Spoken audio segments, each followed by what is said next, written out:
बिस्मिल्लाहिर्रहमानिर्रहीम अस्सलाम वालेकुम। मैं हूं मोहम्मद इदरीस वान एडवोकेट।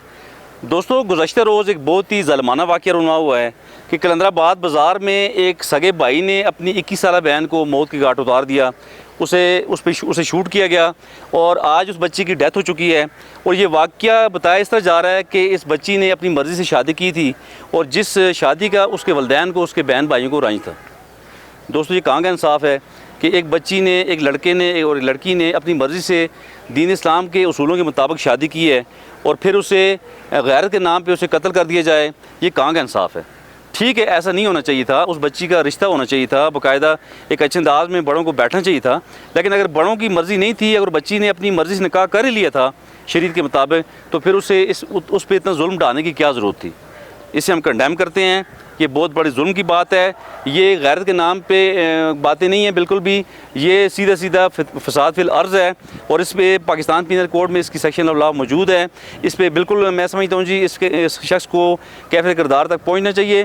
पुलिस ने बर वक्त इस पर कार्रवाई की है और मुलज़िम गिरफ़्तार हो चुका है और इसकी शफाफ इस पर तफ्तीश भी होनी चाहिए और इस कल्प्रिट को कैफ़े किरदार तक लाजमी पहुँचना चाहिए।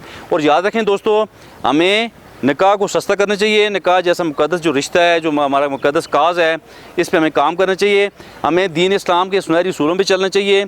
हमें अपने बच्चों की काउंसलिंग करनी चाहिए, उनकी कोचिंग करनी चाहिए। हमारे बच्चों को भी चाहिए कि वो अपने बड़ों की इज़्ज़त का ख्याल रखें, वो ऐसे काम हरगिज़ ना करें और जिन कामों से उनके बड़ों की इज़्ज़त में खलल आए, उनके कल्चर में खलल आए, उनकी किसी भी बरादरी में उनका कोई नाम नीचा हो, ऐसा काम बिल्कुल भी नहीं होना चाहिए। उन तमाम बच्चों से मैं मुखातिब हूँ कि खुदारा बच्चों, आप दीन इस्लाम के सुनहरी उसूलों में चलें और कभी भी आप अपनी मर्ज़ी इस्तेमाल ना करें। हाँ, जो जायज़ मर्ज़ी की बातें हैं वो ज़रूर आप करें, जो आपका हक़ है वो उसे ज़रूर इस्तेमाल करें, लेकिन अपने दिल के दुख जो हैं, अपनी जो आपकी मर्ज़ी है, जो आपका राइट है, उसे आप अपने बड़ों से ज़रूर शेयर करें। बहरहाल ये बहुत ही अफसोसनाक वाक़या था कि एक नौजवान बच्ची, 21 साला बच्ची जो अपने ब्यूटिशियन का एक काम करती थी, एक ब्यूटी पार्लर पे काम करती थी, वहाँ से वो घर जा रही थी। उस नौजवान बच्ची को, उस मासूम को इंतहाई बेदर्दी से उसके भाई ने उसे शूट कर दिया और उसे मौत के घाट उतार दिया।